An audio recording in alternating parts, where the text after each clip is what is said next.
Je suis choquée. Comment tu peux voir un être humain mourir sur tes yeux et tu parles avec autant de froideur? Ça, c'est on enlève le fait que Aaron a tout fait pour lui. Il a construit une maison au Cameroun grâce à l'argent d'Aaron. Il conduit des voitures grâce à Aaron. On enlève tout ça. Un être humain meurt devant toi. Même nous, on n'a pas reçu tout ça de lui, mais on est touché, on n'arrive pas à dormir depuis plus de 24 heures. Hier, les Gabonais pleuraient leur star. Aujourd'hui, les Gabonais veulent le faire passer pour un drogué suicidaire. C'est faux. Moi, j'étais en Chine. Tout le monde sait que j'étais en Chine. Il y a moins d'un mois, j'étais chez Aaron. J'ai habité chez Aaron pendant 4 jours. Aaron ne se droguait pas. Il n'a jamais pris de drogue devant moi. Les ballons qu'il a pris, tous les footballeurs prennent les ballons, ça ne les rend pas suicidaires. Aaron avait des projets. Il m'avait dit qu'il voulait un enfant. Il voulait lancer sa marque de groupe électrogène au Gabon.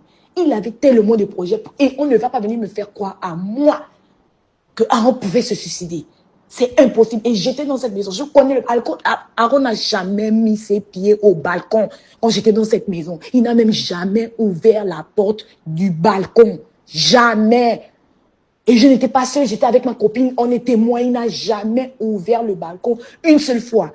Le seul truc qu'Aaron fait, il s'allonge, il prend ses ballons, oui. Mais il n'est pas le seul footballeur qui prend des ballons. Et ça ne peut pas faire de lui un drogué ou un suicidaire. Tous les jeunes prennent des ballons. Il ne peut pas salir la mémoire. Aaron mérite des obsèques nationales pour le grand joueur qu'il était. Malgré qu'il buvait, il se réveillait le matin pour aller à ses entraînements. Il mérite des obsèques nationales et tu vas faire passer notre légende pour un drogué, pour un perdu. Pour un perdu. Moi, il m'a dit qu'ils étaient en boîte. Est-ce qu'il ne dit pas sur les réseaux qu'ils étaient en boîte le week-end? Ils étaient en boîte le week-end et que Aaron est décédé la veille, le lendemain de son anniversaire.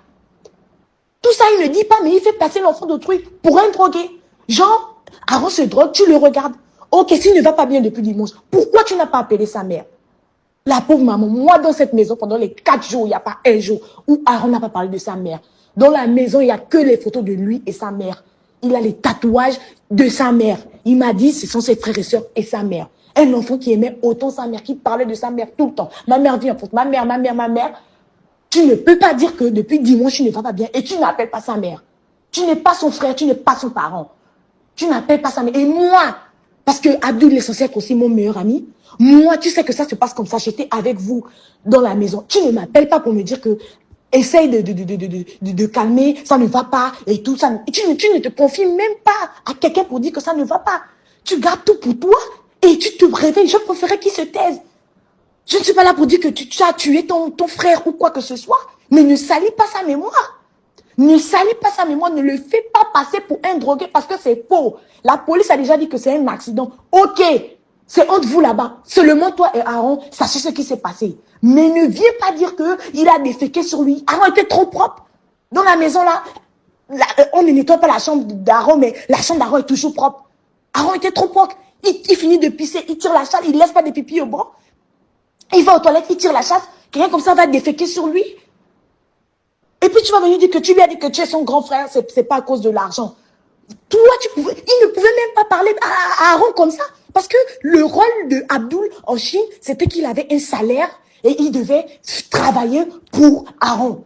C'était ça son rôle en Chine en fait. C'est pas parce que tu étais son grand frère que tu étais en Chine, c'est parce que tu avais un... Et Aaron le répétait tous les jours. Mais moi, comme c'est mon ami, je banalise. Mais c'est la vérité. Tu étais en Chine parce que tu avais un salaire, pas parce que tu voulais le protéger. Il a vécu dans combien de pays, dans combien de villes?